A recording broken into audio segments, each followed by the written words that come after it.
Dhaka metro rail হলো বাংলাদেশের রাজধানী ঢাকার একটি দ্রুতগামী পরিবহন ব্যবস্থা। মেট্রো রেলের নিয়ন্ত্রণ সংস্থা Dhaka mass transit company limited. অতি জনবহুল ঢাকা মহানগরীর ক্রমবর্ধমান যানবাহন সমস্যা ও পথের দুঃসহ যানজট কমিয়ে আনার লক্ষ্যে 2005 সালে বিশ্ব ব্যাংকের সহায়তায় ঢাকায় স্ট্র্যাটেজিক ট্রান্সপোর্ট প্ল্যান (STP) তৈরি করে মেট্রো রেল নির্মাণের প্রাথমিক কার্যক্রম শুরু হয়।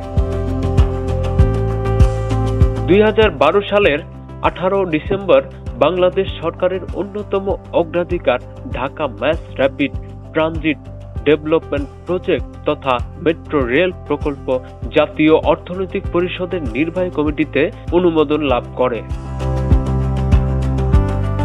ঢাকা মেট্রো রেলের মতো আধুনিক যোগাযোগ ব্যবস্থায় মুখোমুখি সংঘর্ষ হওয়ার সম্ভাবনা প্রায় শূন্য। ঢাকা মেট্রো রেল মূলত অটোমেটিক ট্রেন প্রোটেকশন প্রযুক্তিতে চলে। এই সিস্টেম সার্বক্ষণিক ট্রেনের গতি ও অবস্থান তদারকি করে। যদি একই ট্র্যাকে অন্য কোনো ট্রেন চলে আসে, সিস্টেম স্বয়ংক্রিয়ভাবে ট্রেন থামিয়ে দেয়। যদি কোনো চালক ভুলবশত রেড সিগন্যাল অমান্য করেন, তবে ট্রেনের অটোমেটিক ব্রেকিং সিস্টেম তাৎক্ষণিকভাবে কাজ শুরু করে। যদিও উন্নত প্রযুক্তির কারণে এটি অসম্ভব বললেই চলে, তবে কোনো চরম যান্ত্রিক ত্রুটি বা ব্যবস্থার ব্যর্থতায় সংঘর্ষ হলে কি হতে পারে? উচ্চ গতিতে সর্বোচ্চ 100 কিলোমিটার বা তার অধিক সংঘর্ষ হলে ট্রেন লাইনচ্যুত হতে পারে। ট্রেনের বডি স্টেইনলেস স্টিলের তৈরি হলেও প্রবল সংঘর্ষে বডিগুলো দুমড়ে মুচড়ে যেতে পারে।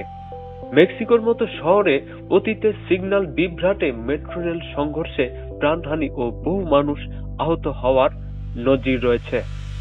বড় কোনো সংঘর্ষ বা দুর্ঘটনার সাথে সাথেই পুরো লাইনের বিদ্যুৎ সংযোগ স্বয়ংক্রিয়ভাবে বিচ্ছিন্ন হয়ে যাবে, যাতে বৈদ্যুতিক অগ্নিকাণ্ড না ঘটে। ঢাকা মেট্রো রেলের নিরাপত্তা ব্যবস্থা আন্তর্জাতিক মানের, যেখানে মানুষের ভুলের সুযোগ নেই বললেই চলে। তবে যান্ত্রিক রক্ষণাবেক্ষণের গুরুত্ব অপরিসীম, যা না থাকলে বড় ধরনের দুর্ঘটনার ঝুঁকি তৈরি হতে পারে। এরকম নিত্য নতুন ইতিহাস ও ঐতিহ্যের ভিডিও পেতে আমাদের চ্যানেলটি সাবস্ক্রাইব করুন এবং আমাদের ফেসবুক পেজ ফলো দিয়ে রাখুন। ধন্যবাদ।